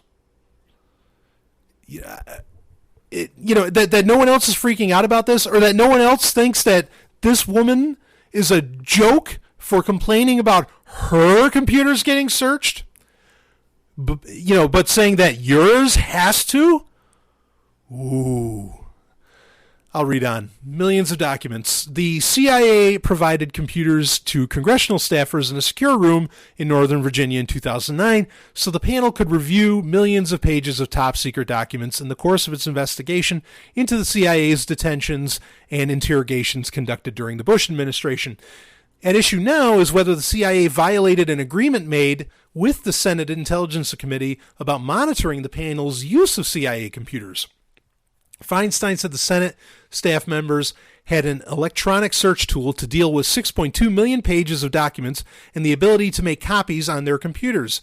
She said the arrangement suffered a blow when CIA personnel electronically removed the committee's access to documents that had already been provided to the panel. She said about 870 documents were removed in February 2010, and an additional 50 were withdrawn without the knowledge of the committee. Feinstein said the CIA searched the computer network in January, and she had pressed Brennan about the agency's actions and the legal basis for its search. She said she had not received any answers despite letters sent on January 17th and January 23rd. Feinstein said the CIA search covered documents as well as the standalone and walled-off committee network drive containing the committee's own internal work product and communications. Feinstein said the CIA's Inspector General, David Buckley, has referred the matter to the Justice Department given the possibility of a criminal violation by CIA personnel. In further evidence of the escalating fight, Feinstein said that the Inspector General's referral, the acting counsel of the CIA filed a criminal report with the Justice Department regarding the committee's staff's actions. Feinstein defended the staff as professionals with appropriate security clearances. I view the acting counsel general's referral as a potential effort to intimidate this staff, and I am not taking it lightly, she said. Yeah, they will not. We won't stand for this. You can look at everybody else on planet Earth, but you can't look at us. The president has great confidence in John Brennan and confidence in our intelligence community and in our professionals at the CIA, White House spokesman Jay Carney told a news briefing. Okay, I mean, the moral of the story, again, is absolutely obvious. Who watches The Watchmen? And, okay, so... this is something actually that my co-host on Free Talk Live, Mark Edge, has brought up many times, is that when you have these security agencies, and most of them do fall under somewhat of an umbrella, especially more so since the Bush administration, well into the Obama administration, when these people can look into what essentially what the Senate does or what the lawmakers do, they can control the lawmakers. Okay. Now, granted, this is saying that they specifically were looking at computers provided by the CIA with the documents that they wanted, that the Senate wanted, and that those were the computers that were, that action was taken against. But there was independent work being done by the Senate on those computers given by the CIA that was to help determine whether or not torture was, what level torture was being used by the CIA or by other groups, by the military, by whoever, whatever alphabet soup, take your pick, by the government. We should really just say that, by the government. It's all one animal. Some of these documents were taken away. Some of this work was erased, and they were being spied upon and what they were writing down, all this stuff. And so the CIA had plenty of time probably to react to any problems that were looked into. And now they're setting up a committee to look into what the CIA did, and it's committee, and nothing gets done. And it's all just such nonsense. And I don't know. A part of me doesn't know what's real. Like, is Dianne Feinstein actually concerned, or to what degree is this smoke and mirrors? God, I don't know. It's such a mess. And this is the hard part. Let's say Dianne Feinstein was like really concerned about this and that this was a serious issue. The way that the CIA, NSA, are designed, legally designed in their framework, okay, they have to answer your questions. Okay, or they at least have to say, look, we got to talk about it somewhere private. Okay, we can't do it in front of cameras. But yes, they have to answer your questions. The problem there is that you have to know what questions to ask them. This is how this whole legal framework works, and it's disturbing. Okay, and it's really like, they could get away with anything, because if you don't know that they're doing it and you never ask them the question, they don't have to answer it. They don't have to answer for what they did. Okay? So this far more points out the fact that, people say, oh, well, there's checks and balances, and the Senate won't let the NSA get away with this stuff, or the president won't let the NSA and the CIA and the FBI and whoever else get away with all this stuff. But they can't stop what they don't know exists. And there's no mandate for the CIA to tell you. There's no mandate for the NSA to tell you what they're doing. There's only a mandate for them to answer your questions. This is a very serious problem, and it's not new. This has been in the charter for these organizations since the beginning, since they were devised. Okay? That's a real problem. And not a lot of people know this stuff. So, I don't know. Do I feel bad for Dianne Feinstein? No. I don't.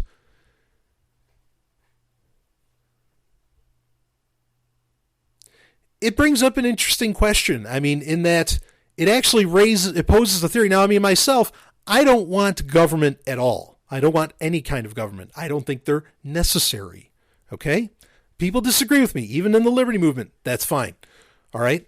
But it raises the point that government, a lot of people, like David Brin, he wrote a really popular book, I want to say it was in the late 80s, maybe 88, called The Transparent Society, where he talked about that everything has to be transparent. You can have groups with resources like the CIA and the NSA, but they can't be secretive in and of themselves. And so, everything has to be transparent. This, to me, raises the case for that. If you want government, if you're pushing for government, okay, if you're one of those liberty-minded people that still believes that we need a small government or something like that, you better be pushing for transparency everywhere. Especially in the government. Okay? I think, I wouldn't be surprised if there might be a politician or two that listens to my show. Then here, I am giving you a recommendation. If you want people to trust you, you've got to have so much transparency, you might as well put on Google Glass and point it at yourself all day long. If you want any kind of believability or trust. But, again, myself, I don't believe in the political system. So, this is what happens inside of one. It's ridiculous. You got a civil war inside the U.S. government. I'll be back with more. What does freedom mean? Tune in to LRN.FM to find out. LRN.FM is the Liberty Radio Network, a collection of live talk radio and podcasts, all coming from a principled pro-liberty perspective. LRN.FM show hosts aren't left, right, or conspiracy kooks. You can tune in 24/7 to LRN.FM via your phone, computer, satellite, and more. Listen free anytime at LRN.FM. That's LRN.FM. Would you like to play a game? Game of the Week. It is time for Game of the Week, where I cover a game that maybe, got looked over, didn't cross everybody's radar. And I mean, I like to do that because there's so many games that, especially, now there's only specific games really that I play. But years ago, I played, it seems like I played games almost nonstop. And there's so many that I think a lot of people just didn't have the time to really, to try out. And so I'm more than happy, to mention some of those, or I still get to play some new ones. And this is a somewhat newer game, might be a couple years old, but it still gets updated decently regularly. And it's for Android. And like I said, Android is kind of the up-and-coming platform, right? And this is a really, really clever game. This is kind of what they call a bullet hell shooter,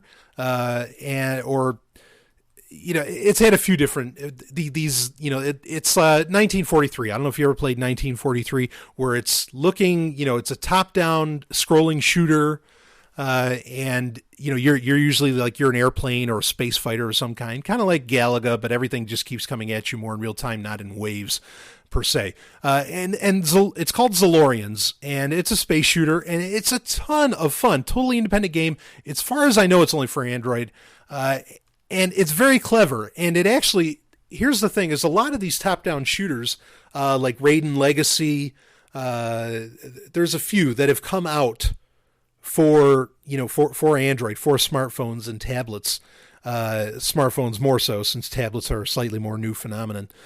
And they don't really, they're just porting like an arcade game onto the phone. And that's okay. I'm glad they do. And I grab them when they come out because I love them. And with like tablets, they're a lot easier to play too anyway.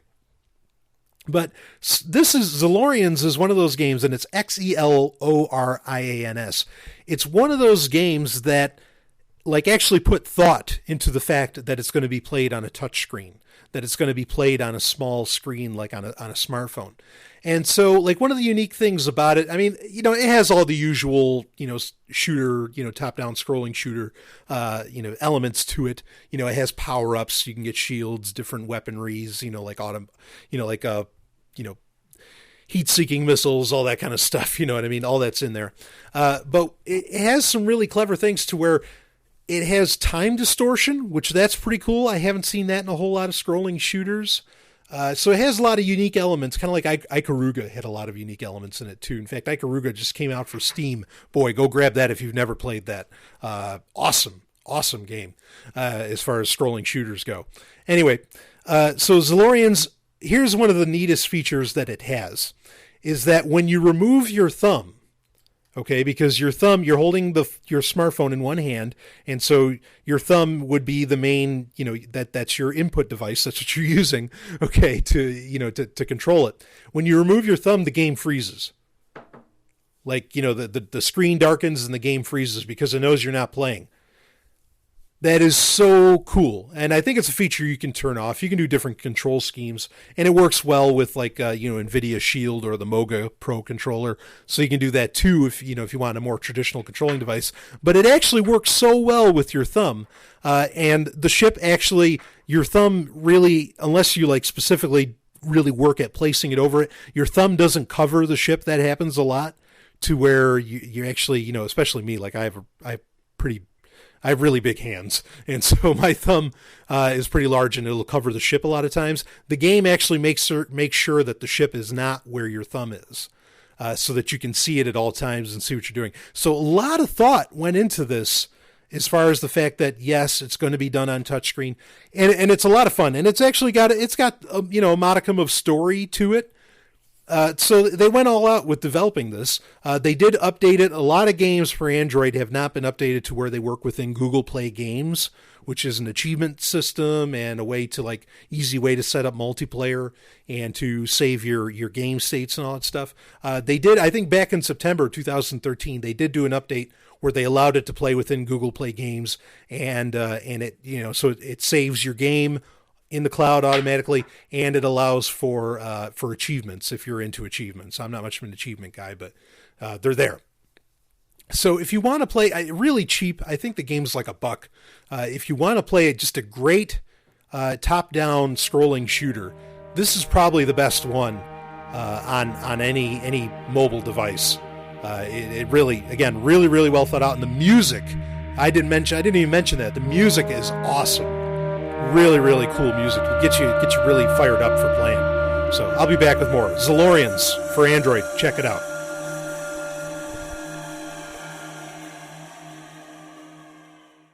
Do you have a business or product that you are interested in getting advertised to a largely U.S.-based audience on an award-winning podcast and radio show airing on hundreds of radio stations? Let Free Talk Live be a part of your advertising portfolio, because the world of audio never fades. Contact me, Brian Sovryn, and I can get an advertising package that will work within your budget.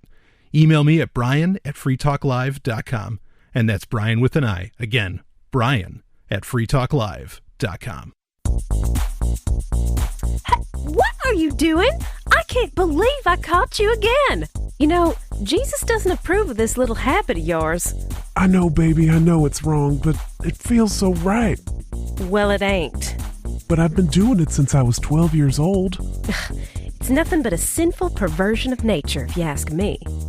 But baby, I don't ever want to stop looking at tech websites, new gadgets, video games, software, or any of that stuff. Well, then I'm leaving. Okay. Bye. Pick of the week.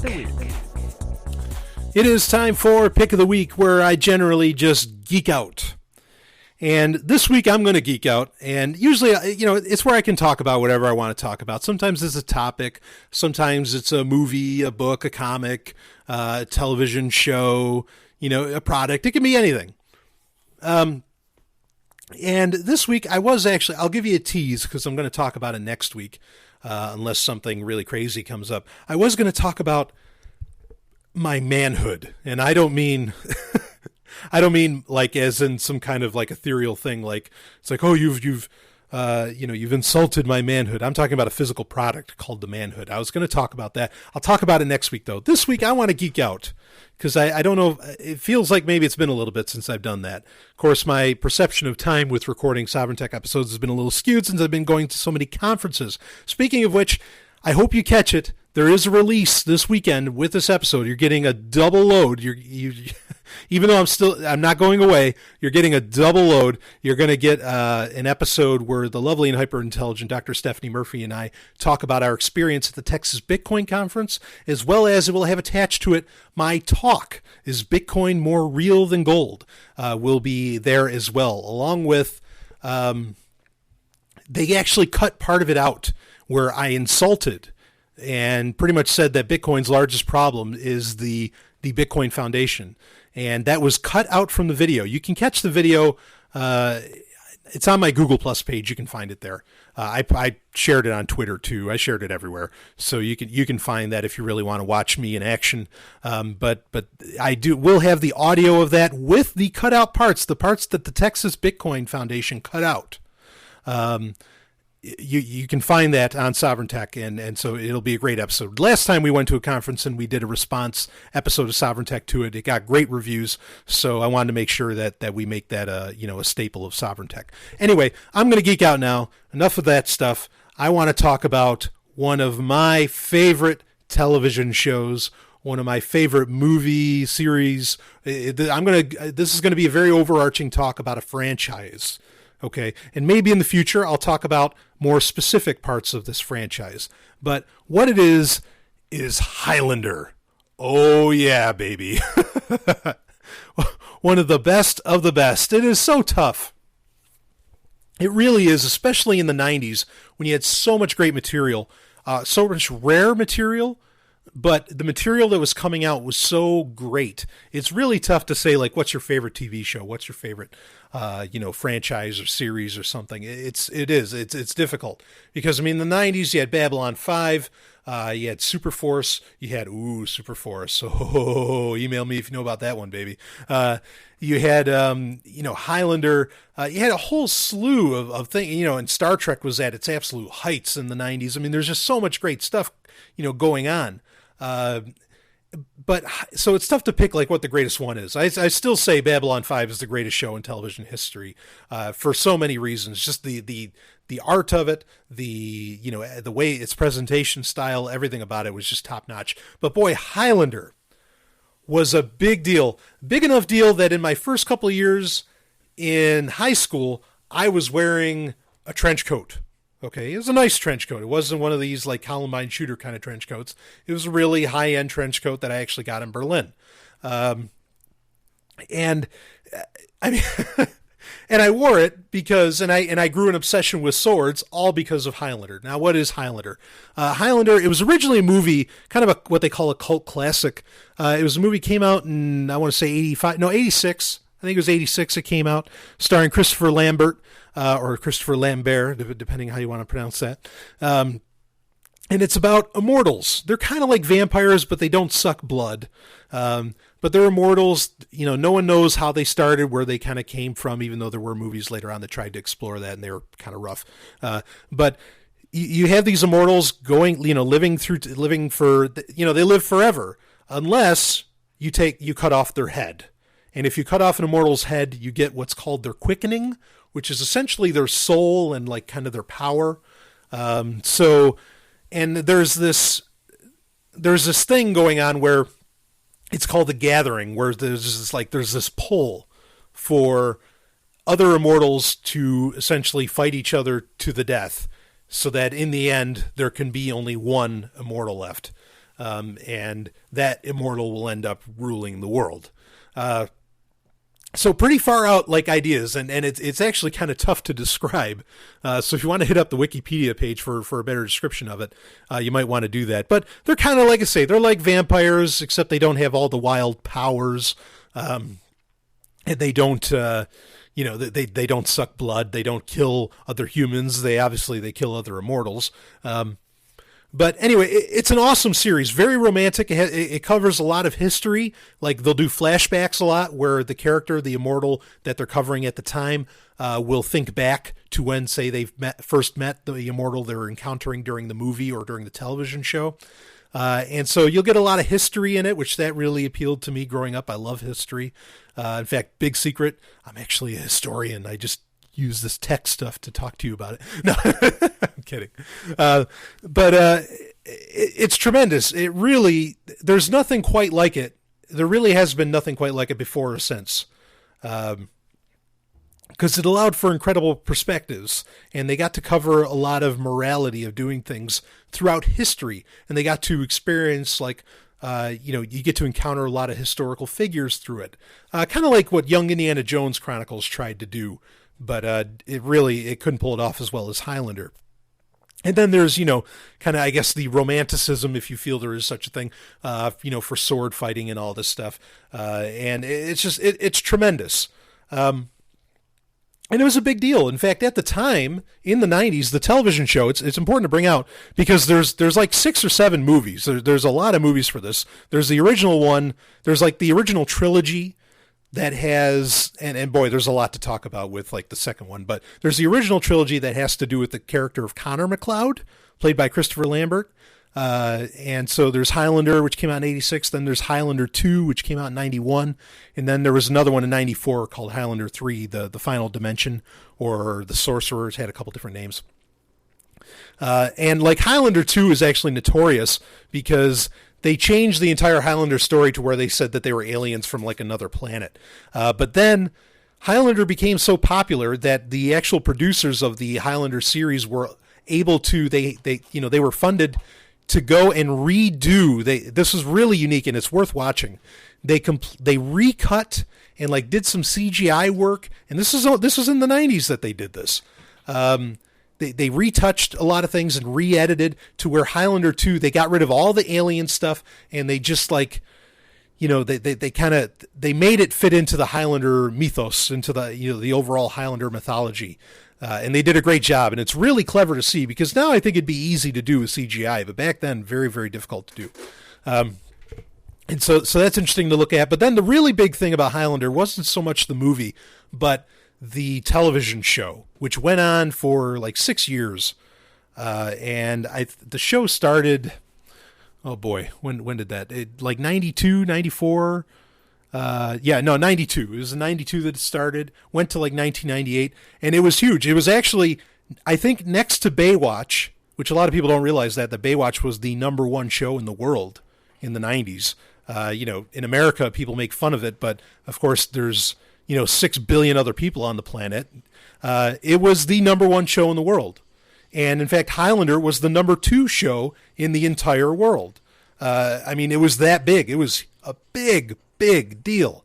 And it was so cool. Like I said, there was a lot of, it was a really classy show because, these immortals have been around for a while. So a lot of them were pretty wealthy guys. And there was, the sword fighting part of it was really cool. And just, melding in the history.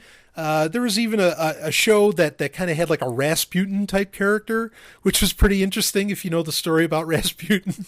There tons of stuff. It really, there's nothing else quite like it. And there was even a cartoon series that took place in the future. There was an anime made that was Search for Vengeance, I think it was called, that was really, really well done. Huge franchise. Then there was a movie called The Source that the Sci-Fi Channel made in 2007. That was a little rough, but it did have the character from the TV show, which wasn't Connor McLeod, but it was actually Duncan McLeod, played by Adrian Paul. Real sexy guy. Just a beautiful man. And yeah, and they did even years later, even the show was big enough to where they got a full theatrical release for a fourth movie called Endgame that had Connor McLeod and Duncan McLeod in it.